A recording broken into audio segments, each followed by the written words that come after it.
Hello guys, welcome back to my channel Riya Sahu. তো আজকে চলে এসেছি তোমাদের সাথে নতুন একটা ব্লগ শেয়ার করতে। আর আজকের দিনটা ছিল শনিবার। তো যেভাবে গরম পড়েছে, সকালবেলা ঘুম থেকে উঠলে একদমই মনে হয় না যেটা সকাল। তো দেখো বাইরের ওয়েদারটা দেখলে তো দেখে মনে হচ্ছে না যে দুপুর 10টা 11টা বাজে, কিন্তু না, তখন বাজে সবে 8টা থেকে 8:30। তো আমাদের এই যে কাজের কাকিমা চলে এসছে কাজ করতে, আর আমি এখানে বিছানায় বসে কী করছিলাম বলো তো, বিছানায় বসে খাটের তলা থেকে ঝুলগুলো ঝাড় দিয়ে বার করে দিচ্ছিলাম। তো ওই জন্য আমি ওখান থেকে একটু সিনটা নিয়ে নিলাম। আর তারপর নেমে গেলাম কারি পাতা ছিঁড়তে, কারণ আজকে একটা টক খাবার বানাবো, সেটার নাম হচ্ছে চারু। এটা একটা ওড়িশা ডিশ। এইটা রেসিপিটা আমি তোমাদের শেয়ার করেছি ইউটিউবে, তোমরা চাইলে দেখে নিতে পারো। তো তার জন্য কারি পাতা লাগবে বলে আমি তুলে নিলাম। আর আমাদের দেখো গাছটায় পুরো পাতায় ভরে গেছে। কদিন আগে না একদম শুকনো হয়ে গেছিলো কারি পাতা গাছটা, কিন্তু এখন বেশ ভালো ভালো পাতা হয়েছে।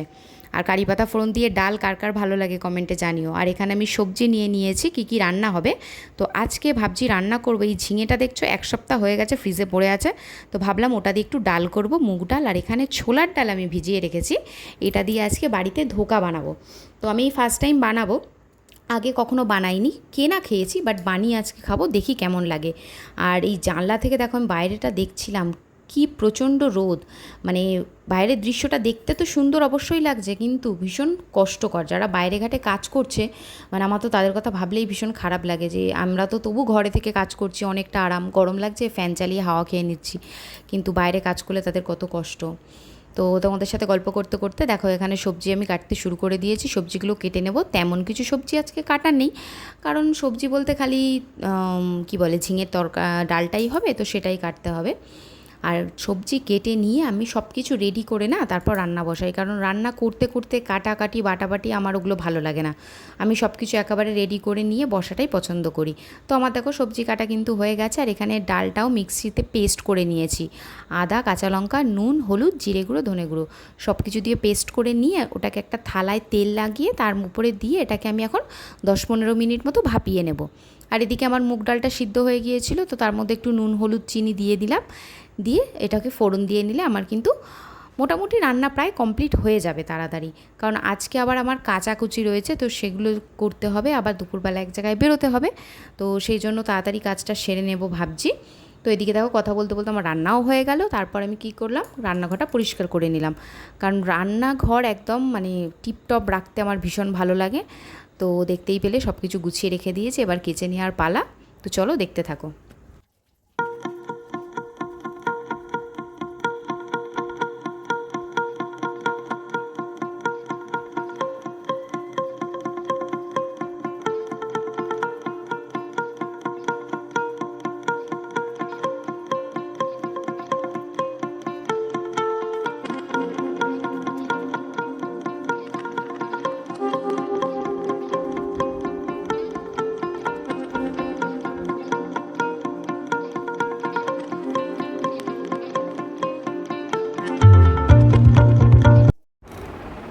তো আমার স্নান টান হয়ে গেছে, স্নান করে এইমাত্র এলাম। আর স্নান করেও মানে মনে হচ্ছে না যে ঠান্ডা জলে স্নান করেছি। আর আমাদের ওপরের ঘরটা প্রচণ্ড গরম, মানে পুরো যেন হিটার, রুম হিটার লাগালে ঠিক যেমন হয় ঠিক সেই রকম গরম। তো যাই হোক, স্নান হয়ে গেছে, কাজবাজ হয়ে গেছে, এবারে খেয়ে নেবো, নিয়ে একটু বেরোনোর আছে, সেই জন্য একটু তাড়াতাড়ি খেয়ে নেবো। আর একটা জিনিস আমি অর্ডার করেছি আজকে, তোমাদেরকে দেখাই দাঁড়াও। এই যে এই জিনিসগুলো অনলাইনে অর্ডার করেছি। এগুলো হচ্ছে কোনো কিছু টাঙিয়ে রাখার মতন, বেশ সুন্দর। আমি আমার ননদের বাড়ি গিয়েছিলাম, দেখে ভালো লেগেছিলো, তো এই জন্য অর্ডার করে রাখলাম, যদি কাজে টাজে লাগে। তো এই কারণে এই গরমে সব দিকে বলছে চারিদিকে যে লু হবে, লু হবে। জানি না লু কাকে বলে, আমার তো এটাকেই লু বলে মনে হচ্ছে। আর এত পরিমাণ জল খাচ্ছি গরমে, তারপরেও ঘেমে জল সব বেরিয়ে যাচ্ছে। মানে কি বলবো, জল খেয়ে আমি এমনিতে জল খুব কম খাই, কিন্তু এই গরম পড়া থেকে আমি অনেক জল খাচ্ছি, কিন্তু তারপরেও মানে কম পড়ছে যেটাকে বলে। তো যাই হোক, এবার খাওয়া দাওয়া করবো, করে তারপর তোমাদের সাথে কথা হবে।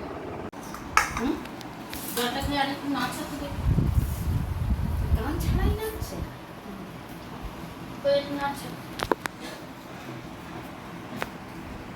গান চালাবো, নাচবে, গান চালাবো। ভাবছি খাবার কিরম হয়েছে।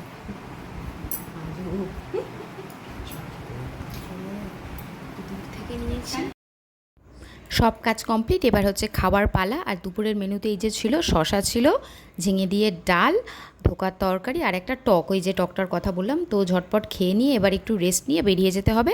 তো আজকের তোমাদের সাথে কথা এই পর্যন্তই রইল, আবার দেখা হবে নতুন একটা ব্লগের সাথে। তো ততক্ষণের জন্য টাটা।